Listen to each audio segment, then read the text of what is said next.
Welcome, Negronis with Nord. Welcome, Negronis with Nord, episode 47. We did it. Dry January is over. Fittingly, I'm told y'all I would go back to Negronis, but I'm drinking Alka-Seltzer right now.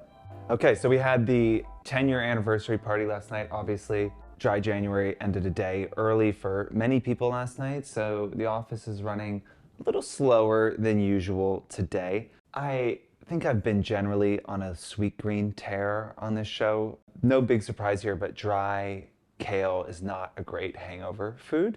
You know, some people have like a greasy burger. I would say I've tried it. Dry kale does not work. So we had the 10-year anniversary party. We had some 10-year merch as well. This tote, which, oh yeah, there we go. Look at that, very nice.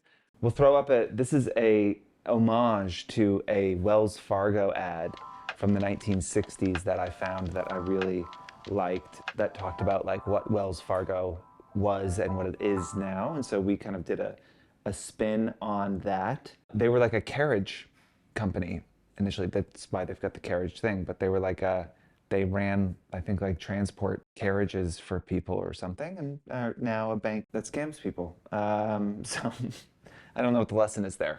We also have a sweatshirt. Let's see. I haven't actually seen the sweatshirt yet. It's got the building on the back there, drawn.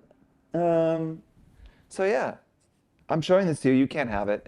There's none extra. I'm not giving any of it away. This stuff is not cheap. But I gave a toast last night. I kind of walked through some of the lessons that I had learned over the last 10 years. And, you know, I'm not going to go through all of those, but one of them aptly was talking about celebrating your wins and making sure that, you know, you take that time and, you know, when something good happens, to properly celebrate it. And I think that can be hard when you're like a solo entrepreneur or you're doing this. Excuse the barking. We're just going to live with it. It's fine. We have 3 dogs in the office today. They're all very excited to be hanging out with each other. So if you hear barking, that's what's happening. As a solo entrepreneur, it can be hard. Give yourself that space to celebrate those things. Even if it's something small that you do, I do think it is important to create a sense of occasion. Certainly as you start to get a team, it's important to celebrate those wins. I think that like it's something we did a lot of when the company was really small, because the wins were so important. You don't want to get into a place where, you know, when the thing that you have wanted to happen happens and you just kind of breeze by it, and important to celebrate those things. I'd love to, you know, look, I'm 38. I'm say my first rodeo. I have got like my path of things that I feel like I need to do to come in and be, have a good day in the office. Now, it is much harder to kind of come in hungover and less enjoyable.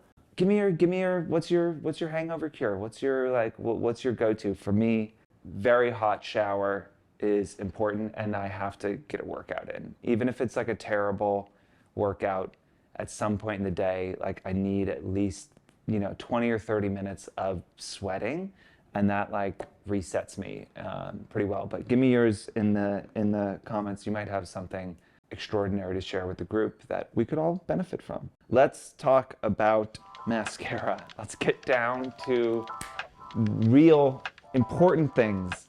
Did Mikayla put on falsies or not in her before and after for the mascara sponsored post that she did? There is, surprise, a lot of people upset on TikTok about something meaningless and innocuous. It has forced its way into the conversation, and I think it is worth talking about. The foundation of anything that you are going to do in this space as an influencer has to be honesty and authenticity, right? Authenticity, kicked around a lot, worth like double tapping into what that means. It is honesty. People believe you, they feel that you're being authentic if you are being honest. And so your audience's trust in you is the currency that you have. It is the thing that drives your ability to continue to work with brands. It is eroded over time. You know, too many sponsored posts, too many of the same kinds of sponsored posts. That's why we talk all the time about, you know, making sure that you protect and build that trust. That means limiting your partnerships.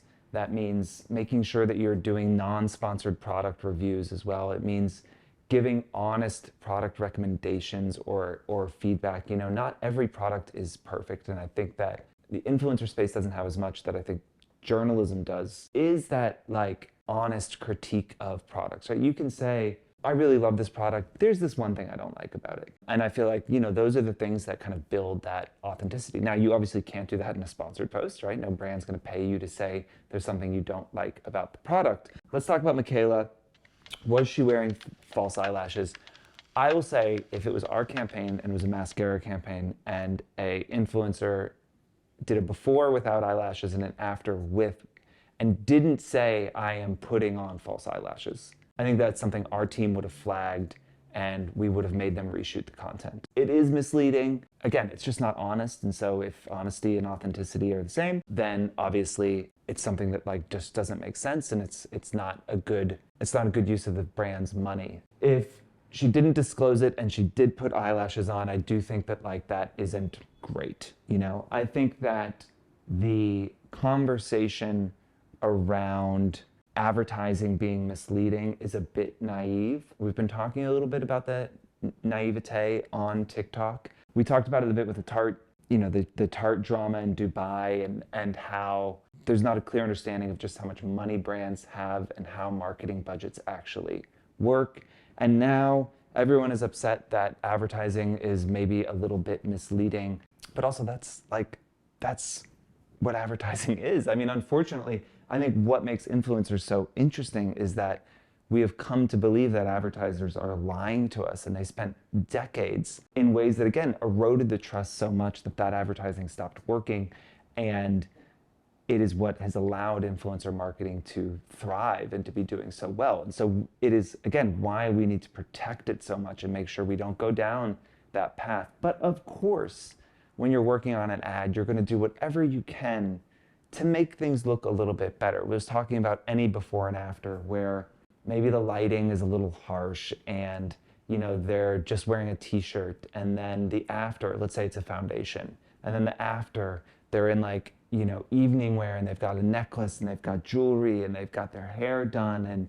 And so, yes, you are looking at the foundation, but the foundation is like elevated by all of these other things. If somebody is doing a sponsored post for Old Navy and they have a Chanel bag over their shoulder, you know, it's going to make that sweater look better, right? Like, we do those things to kind of elevate and make a more compelling story. Creating a compelling,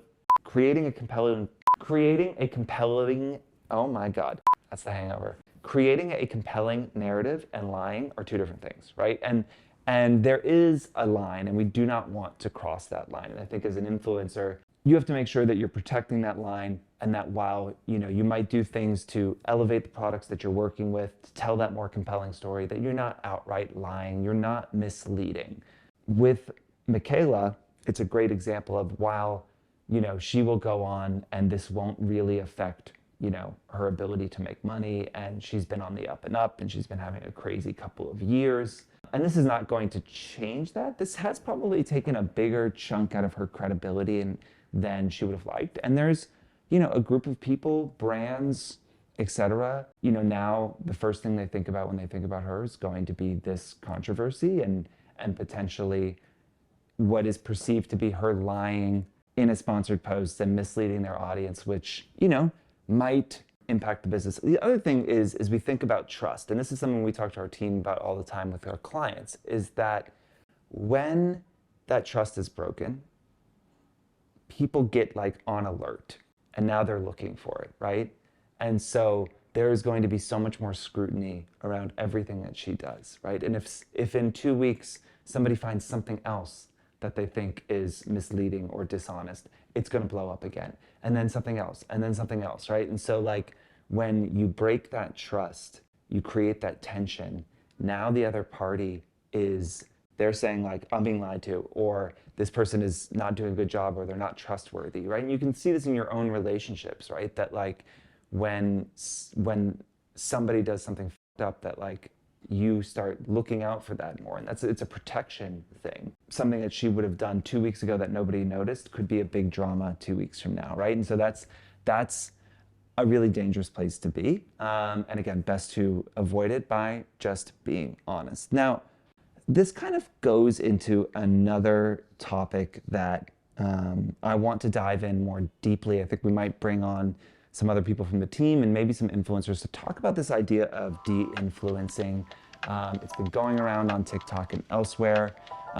There is also generally a kind of pushback against consumerism, hyper-consumerism, also a natural side effect of a slowing economy is everyone rethinking their spending habits and what they need and how healthy the consumer behavior that they have is or is not. I want to dive into that more deeply. I think the point that I will say now, we don't make rational decisions. I think sometimes when we're critiquing capitalism or consumerism, there is a level of logic that is applied to the way that we are behaving that is, again, I think, naive and maybe willfully ignorant of what is actually happening. A big part of the things that we purchase is about how it makes us feel.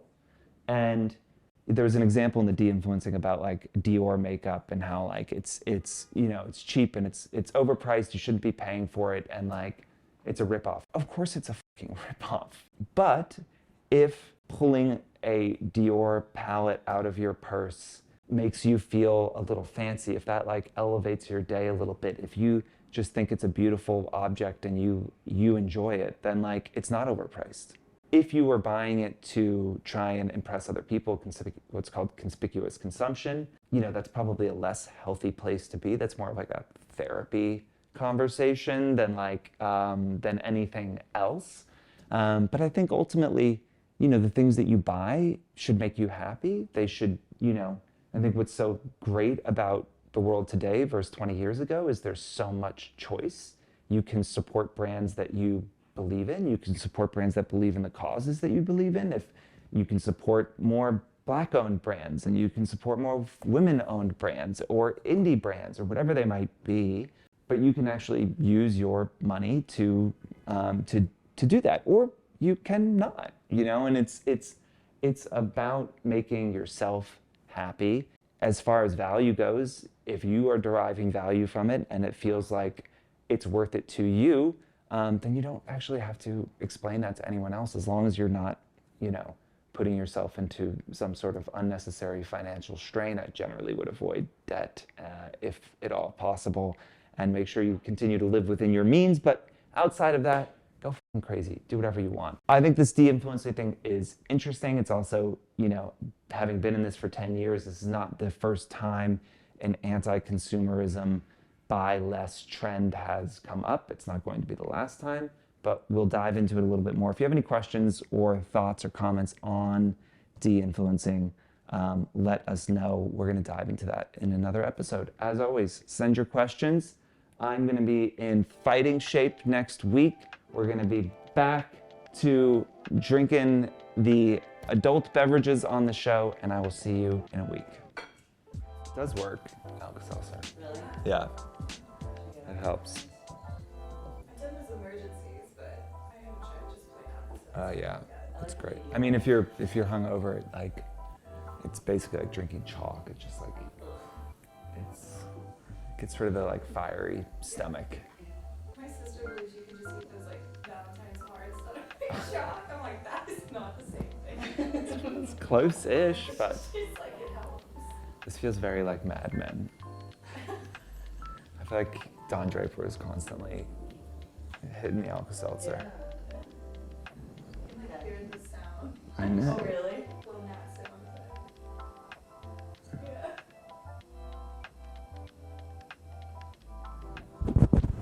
Yeah, I can just... Come on. It takes forever. It's annoying. Just tap the glass now.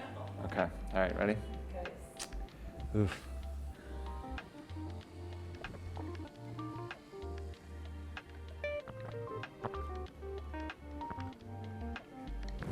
Ah! Woo!